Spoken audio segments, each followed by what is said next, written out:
Hello again and welcome to Saturday's edition of Alaska Weather. Up first on the hazardous weather graphic, there's a high wind warning out here for the Alaska Peninsula until 9 p.m. this evening. For those west to northwest winds, continuing to gust as high as 65 to 75 miles per hour.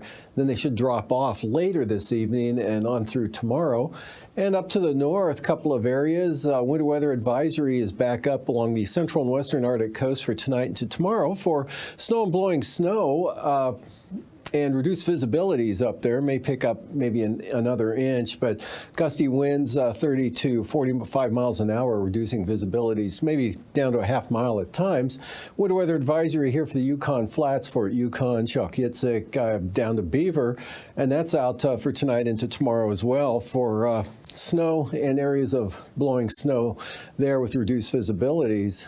And moving on to satellite imagery, you can see areas of clouds here over the interior, some light snow associated with each one of these zones, kind of weak disturbances and westerly flow aloft moving through the area here, and a system dropping down toward the western Arctic coast, bringing more snow and wind into that area as well as the central Arctic coast as another area moves off there to the northeast earlier today. A lot of snow showers here along the panhandle. Areas of light snow occurring much of the day, starting to end from the north here, dried a little bit to the north here, but continuing over the central and southern panhandle through the afternoon. A lot of clearing here over the Gulf of Alaska into Prince William Sound, Kenai Peninsula, Cook Inlet area, and some mid and high level clouds spilling in with these due to these systems coming across the east to the north. There you can see one that's kind of dissipated as it crossed the Alaska Range. And then a storm system here tracking just right over the Bristol Bay area, ready to drop south of the, or actually currently is dropping south of the Alaska Peninsula there, spreading some clouds into Kodiak Island today after a clear start earlier this morning. And that's producing these gusty northwest winds from the Pribilofs, 55 to 65 miles an hour there, occurring all the way down across eastern Aleutians and the Alaska Peninsula. And another big mass of clouds with the next system, kind of a warm front right through this area here. And you can see that first you'll see this low moving eastward, about to take a turn to the southeast across the peninsula. And then all this moisture coming in with that warm front out there to the west and southwest. Lying roughly in this position today with areas of rain and snow there along it south, snow north of the front, rain to the south, right across all of the Aleutians, and then the tight gradient on the south side of this low, actually west of Kuskokwim Bay there, and the front dropping south of the Alaska Peninsula. And pretty dry conditions, south central Alaska. A few isolated snow showers over the Talkeetnas. And in the Susitna Valley today, some light snow occurring earlier at Talkeetna. And also up in the mid-upper Tanana Valley area, snow showers over the mountainous terrain of the Copper River Basin. Another zone out through here and a little bit stronger trough with some more wind coming into the western Arctic coast. Low pressure right off the coast of the Panhandle there. A lot of snow showers, cold air here, keeping snowfall levels down near sea level all the way down in toward Dixon Entrance. And for tonight, that low stays parked there, so chance of snow showers continues over the central and southern southeast coast. Actually, probably snow showers likely over the southern areas. Variable clouds with a chance of some snow showers here over the interior, especially along this weak trough axis here from the northern Kuskokwim Valley right up into the central interior and then off into the Yukon Flats where that snow advisory continues. Snow and blowing snow with that trough over the western central Arctic coast associated with that snow advisory. And out here to the west, warm front continues to edge a little farther to the north with higher freezing levels south of that. So rain here all along the central end of the eastern Aleutians. High pressure, light winds, more clearing skies up here over the northern Bering Sea, looking pretty good. Winds stay gusty here over the Alaska Peninsula. And could be some blowing snow associated with those gusty winds. But again, the high wind warning ending at 9 p.m. this evening. And not too bad wind-wise for Kodiak Island. Maybe a little windier tomorrow, but skies will be a lot clearer as well for Kodiak. In fact, a lot of clear skies here. Western interior, southern Alaska, just some variable clouds. Still a risk of some snow showers north of the Alaska Range across the 40-mile country on up toward Old Crow. And just some light snow possible. Flurries more likely there for the central and eastern Arctic coast with winds diminishing. And again, snow showers continue over the central and southern panhandle. Then the outlook for Monday. Low pressure finally starting to pull off to the southeast, but still a chance of snow showers over the southern southeast coast, increasing sunshine as you head north. Interior Alaska, nothing but high pressure for mostly clear skies, light winds, maybe increasing the clouds here over the southwest interior during the day as this next big front drives east and northeast. Snow and blowing snow beyond the increase for Nunivak Island, but the main low center hanging back to the west. Low temperatures tonight, lower 20s, Kodiak Island, 5 to 15 below for the Kuskokwim Valley, single numbers for south central Alaska and Bristol Bay. Look, call it 0 to 10 below for the Susitna Valley down in toward Willow, and 15 below for the Copper River Basin, in the 20s for the Panhandle. Highs tomorrow, upper 20s to mid 30s for the southeast coast, 5 to 10 Copper River Basin, Kuskokwim Valley, in the teens. South central Alaska here, in mid 20s Kodiak, and mid-30s for Kodiak. Lows much colder on Monday morning, 20 to 30 below in the Copper River Basin. McGrath, Nikolai, same thing. Right around 0 for Bristol Bay. Below 0, 5 to 15 below. Kenai Peninsula northward in the Susitna Manaska Valley areas. And mid to upper teens for the northern Panhandle. And 20s elsewhere, followed by highs, 20s north and southeast coast, mid-30s to the south, staying below 0 in the Copper River Basin, 5 to 10 for the Kuskokwim Valley. 10 to 15 for the highs here for south central Alaska and the Kenai Peninsula. Up to the north, lows tonight anywhere from 15 to 30 below, followed by highs edging above 0, Fairbanks to Eagle, but staying below 0 out to the west and, of course, to the north. And then lows the following morning anywhere from 20 to 40 below 0 over the interior areas, and highs below 0 or near 0 for the central interior, below 0 to the north, out to the southwest coast. Lows tonight, pretty chilly, mid-30s for the Aleutians, highs in the 40s. And now, aviation weather around Alaska. For Sunday morning, there's a narrow band of IFR here from the northeast interior on down to Bristol Bay, associated with a weak disturbance here, kind of banking up along the western Alaska range, starting out with some IFR like this morning, Saturday morning, low clouds, fog, Cook Inlet on up into possibly the into Anchorage and maybe the southern Susitna Valley. Otherwise, pretty good southeast interior VFR on down into the Panhandle. Still some marginal VFR down to the south. Out west, VFR, northern Bering Sea VFR, right up into the Chukchi and Arctic Oceans there. Some IFR still up over the western North Slope and Arctic coast, as well as hanging up on the Berks Range there. Big area of IFR, the next storm here over the southern Bering and the Aleutians. And that tries to push into, or does push into the Alaska Peninsula, at least the western areas. But solid IFR here from Nikolsky out to Shimianatu. Good VFR over the northern Bering, even into Bristol Bay now, western interior. All good. Bering or Chukchi Sea up here. IFR for the North Slope, and still north of the Alaska Range there. Some marginal VFR up into the Fairbanks area. You may have some IFR around there. Otherwise, southeast coast continues to improve with mostly VFR conditions by tomorrow afternoon. And by Monday morning, good VFR, southern Alaska, western into the central interior now. Still a little bit of lower conditions here to the east and northeast. Again, north of the Alaska Range. Looks like right in the mid and upper Tanana Valley could be some IFR. And the Panhandle looking good. Still over towards Stewart and Hyder, maybe some IFR to start. Big area of IFR out here over the Aleutians. Right on up across the Pribilofs to about St. Matthew Island, but north of there, good VFR. For the afternoon, nothing but high pressure over the interior, and that means nothing but VFR flying conditions, a little bit of marginal stuff for the eastern Arctic coast. This area making some eastward progress now with that storm back to the west, right about in this position here. So IFR showing up along the coastline late in the afternoon, possibly. Marginal VFR just a short distance in advance of that, and that extending back to Atka, improving behind the front for ADAC to Shimia, but good VFR for the southeast coast.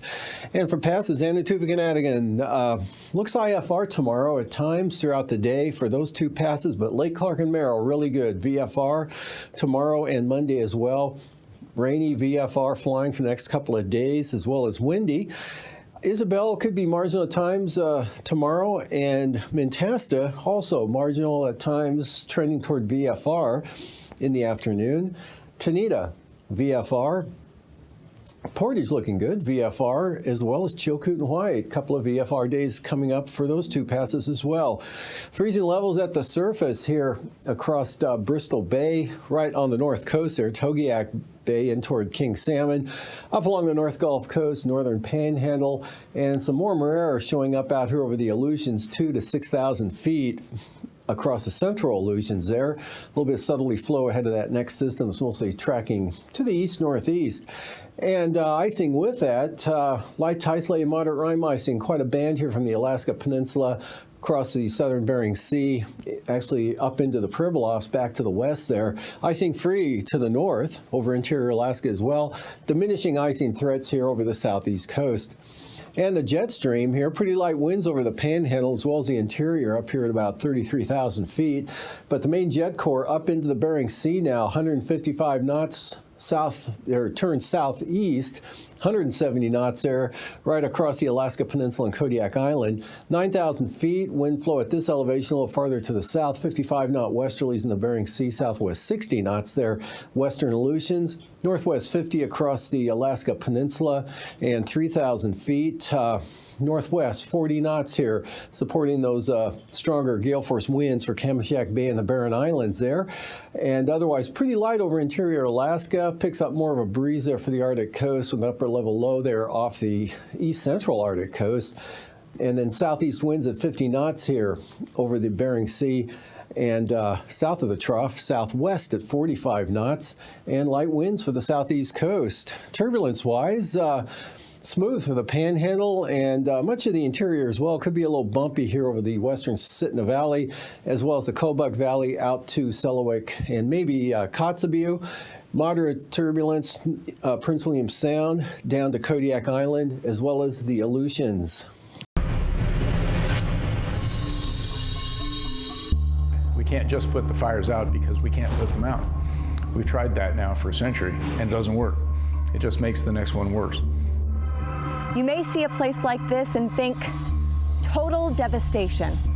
And it's not your fault for thinking that. But that depiction is, as we've learned from countless experts over the last 2 weeks, not the whole story, and not how you should think about wildfires. The truth is, there are lots of types of habitats out west, and fire affects them all in unique ways. So it's important to start thinking about the big picture with wildland fires. So let's first rewind.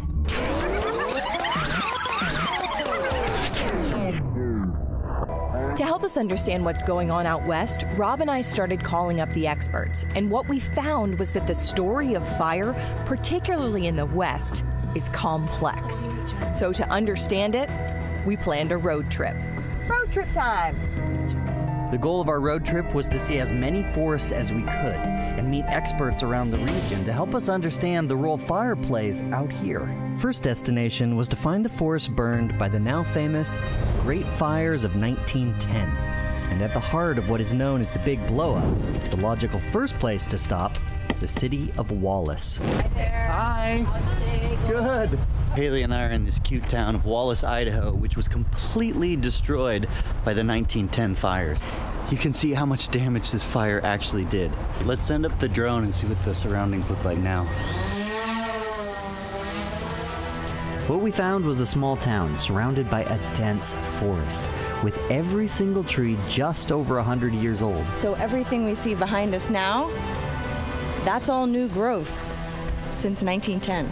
And to help us put these historic fires and the forests around Wallace in perspective, we met up with historian Diane Smith. This is Wallace, and here are your fires. All of this is the 1910 fires. This is not that unusual. The fact is, it just was at a time in our development as a country. We noticed it, we paid attention to it, and we got the national attention for it. Right. As it turns out, these fires helped reinforce the idea at the time that every fire needed to be suppressed at all costs. And this suppression for so long has led to new problems, namely thick forests full of fuel. But don't just take my word for it. Let me show you the difference. Notice how different this place is than this one that has been thinned out quite heavily in the past. Or like an area like this that's been burnt quite frequently. In fact, both of these areas show how many forests would have looked in the past under regular burns. The dead and low-growing material gets consumed easily by fire, very much unlike this forest, which has had fire suppression for over 100 years and could lead to a high-intensity fire. And all of this dry, dead material, that's problematic. So we went looking for a big fire and just followed the smoke. Oh gosh, a huge crown fire. I gotta get this. These high-intensity fires aren't great because in many forests they kill all the trees over a large area, even in forests that used to be very resistant to frequent fires. And nobody knows that better than the people that work in this particular forest. There's green coming back, and I guess I've gotten somewhat used to it, and I still have hope that the entire Sierra Nevadas won't look like this, that we can maybe get ahead of it. So the fires nowadays can move from the surface right into the tree canopies really easily, where in the past, fires would have kept trees pruned, they would have kept fuel densities low, and so now you end up with a lot more high-severity fires in the West than had a fire regime kept under its historic recurrence. This, to me, is more a lesson of fire exclusion and keeping fire out of the system. If we're keeping it out of when it would burn with a beneficial effect, it will burn, and the probability of it burning at an unbeneficial state is higher. So again, this is where it's complicated.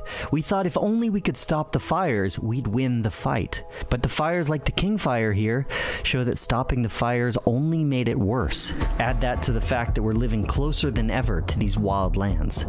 So to help us understand the wildland-urban interface, we met up with CAL FIRE. And as we were pulling up to this neighborhood, one of the residents quickly came out to tell us about the latest fire. Yeah, the biggest fear is fire. It was very scary. I mean, everybody was honking and get out, and you know, there's a fire. This is the risk across California. The response piece alone isn't going to solve this challenge if the homeowners aren't organized. Because we're all in the same boat. One match away from everybody losing everything. It's a real fear. Literally, we could have that fire spread up in here within a matter of seconds. Wow. California is going to have fires. We're not going to stop all the fires in California, so we have to have an infrastructure that's fire resistant. We need to work on policies that help us engage in active management of our forest. That's using prescribed fire as a tool. It's all the things in the toolbox. It's a combination of managing our forest and a combination of protecting our communities that are in them. If it wasn't complicated enough, this made it very clear that you can't just let the fires burn whenever they start. The forests need to be managed to help mitigate the risk to us. But using fire seems to be one of the keys to making things safer, and knowing the science behind fire is always key to implementing good management. Fire Sciences Lab, right over here. So we made a stop at the Missoula Fire Lab to try to understand what we know about fire. What? You see the flames at the very top and how they're sticking to the slope? They really are. Everybody's laying down. They're laying down. Well, that's flame attachment. Actually a very difficult thing to understand. Here at the Fire Lab, the scientists study the basics of fire. Understanding the complexities here helps firefighters and forest managers in the field better predict and fight wildland fires. Fires are inevitable. The only choices that we really have is what kind of fire to have and when do we want it. And that's it. Almost? Ready. You're ready. Jason's ready. Mark's team is prepping to light a huge bed of precisely cut cardboard. You're not going to be in any danger. So when the lights go out, don't move. Gasoline. This is one of many experiments they'll run to understand the physics of fire, how it moves, how it spreads, and all of this measured by precise scientific instruments and high-speed cameras.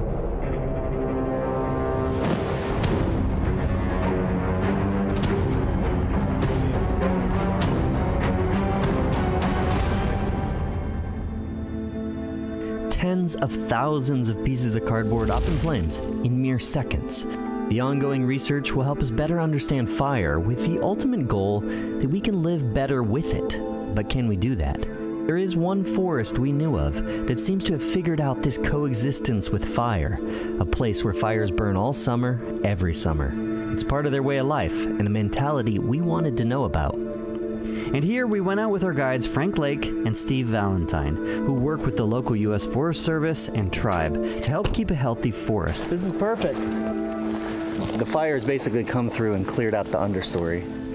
and all that's left are the trees. Yeah, it's black and it's charred, and you just see a few of the earliest sprouts, but you come back in here a year, it's going to be alive again. And to many, this may seem destroyed, but they view it differently here. That fire's medicine, because it's not if it comes, it's when it comes. We need fire, and fire needs us. You see, fire needs people to remind us how important fire is to the ecosystem. Frank and Steve's ancestors have been burning this forest for millennia. It's now part of what makes the forest special. They just want to make sure that it's not forgotten. Basically, what you leave behind is what's important. When they say this is your foods and your medicines, your sacred places, your springs, your water, that's essential, that's who we are as people. We have to learn to live with fire. We have to learn to respect fire. We have to maintain that security. That's why I do what I do.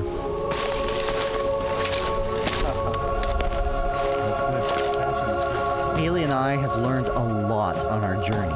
We've learned that fire is complicated, and it's not as black and white as we make it out to be, and it is an integral part of our forests. They've had fire running through them for thousands of years, and they will continue to have fire in them in the future.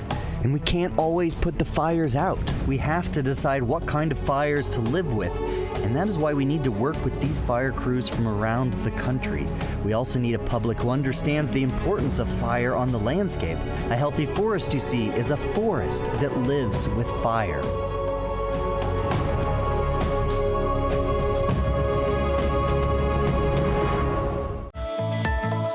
And now, marine weather around Alaska. Marine forecasts, west-northwest winds tomorrow for the south coast of the Panhandle. And to the north, northeasterlies 15 to 20 knots. Small craft advisories for Lincoln Glacier Bay here. North winds at 25 knots and north at 15 for Stevens Passage. And for Clarence Strait, light south wind at 10 knots, but seas up to 7 feet. For the day on Monday, Clarence Strait, north winds 15 knots. Central northern interchannels north at 20 knots, and small craft advisories continue on the south coast. Winds north, 25 knots there. And on the north coast, northeast, 20 to 25 knots. Prince William Sound for the day Sunday. Northwest winds at 25 knots, turn northerly here for the eastern North Gulf Coast with gusts of 45 knots. Northwest 30 knots for the western North Gulf Coast. Gale warnings for the Barren Islands. Kamishak Bay, both zones there. Northwest 35 to 40 knots with 12-foot seas, and northwest at 20 for southern Cook Inlet. Northeast at 10 north of the Forelands. And for Monday, Cook Inlet, north to northeast winds 15 to 20 knots. North winds 30 knots for Kamishak Bay here. And then turning northwest for the Barren Islands at 30 knots. And small craft advisories from the North Gulf Coast. North to northeast winds, 25 knots, seas 7 to 9 feet. Prince William Sound, north winds at 20 knots. Kodiak Island, gale warnings, northwest winds, 35 knots. Alaska Peninsula, small craft advisories, northwest winds 25 to 30 knots. Northwesterlies at 30 knots for Bristol Bay as well. And for the day on Monday, Shelikof Strait, winds will be northeast at 20 knots, but southwest 25 here on the east side of Kodiak Island. And southerlies at 25 to 30 knots for the Alaska Peninsula. Bristol Bay, winds right out of the east at 30 knots with 6-foot seas.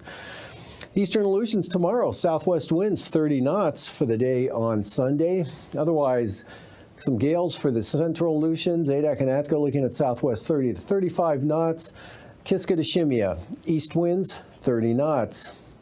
And then on Monday, gale warnings western Aleutians from Shemya to Kiska, northwest 35, Amchitka Island southwest 35. And for the eastern and central Aleutians, winds will be south to southwest at 30 knots. And for the southwest coast, strongest winds will be along the Kuskokwim Delta coast tomorrow, northwest at 25, variable at 10 for the Yukon Delta coast. Northwest winds, 15 for St. Lawrence Island, and a light east wind here at 15 knots for the St. Matthew Island area, and east at 25. They're closer to that warm front for the Pribilof Islands. Then on Monday, south winds 30 knots, 13-foot seas for the Pribilofs, gales for the southwest coast, east to southeasterlies at 40 knots, and east 40 knots for St. Matthew Island, St. Lawrence Island. Brisk wind advisories, east winds 25 knots. And brisk wind advisories tomorrow also for much of the Arctic coast here. For the east side, there'll be west-southwest at 25 knots, central and western Arctic coast west at 25 knots, and the Chukchi Sea, west winds 10 to 20 knots. And taking a look at Monday here from Wales to Cape Beaufort, south winds 20 knots. Lighter winds for the Arctic coast, especially on the west side there, south at 15, west 15 for the central coast, and the east side looking at west winds at about 20 knots. For tonight, pretty dry over the interior. Still have this narrow area of snow showers possible. Could extend back into the eastern Kuskokwim Delta. Bristol Bay, a trough still coming down. The low center, the original one, tracks off to the southeast here and weakens actually out of the picture now. Weak low stays off the panhandle there, keeping snow showers going over the central and southern areas, drying out to the north. Winter weather advisory tonight with that trough for the western and central Arctic coast, actually into early tomorrow as well, but clearing with higher pressure developing here. Over the northern Bering Sea as this warm front stays mostly to the south, pushing north a little bit there, laying some warmer air and rain into the Aleutians, and that mostly slides eastward here. High pressure building along the coast, drying it out over the interior and clearing it out as well, especially with that downsloping winds off the Alaska Range for southern Alaska. Snow shower chances continue here for the Panhandle and lingering there on the east side as well. And then on Monday, high pressure, variably cloudy to mostly sunny skies over much of interior Alaska, down to the Gulf of Alaska and in over in the northern two-thirds of the Panhandle. And a big storm out west here, the main low center hanging back to the west there, but the front pushing out in good westerly flow aloft there in the jet stream, weakening as it goes, but spreading warmer air and rain into the eastern Aleutians, increasing snow and blowing snow for the southwest coast late in the day. These forecasts are for planning purposes only. Call 1-800-WX-BRIEF for a formal pre-flight briefing. Always file a flight plan before you go flying. The U.S. Coast Guard Auxiliary urges you to leave a float plan with a friend or the harbor master before you go boating.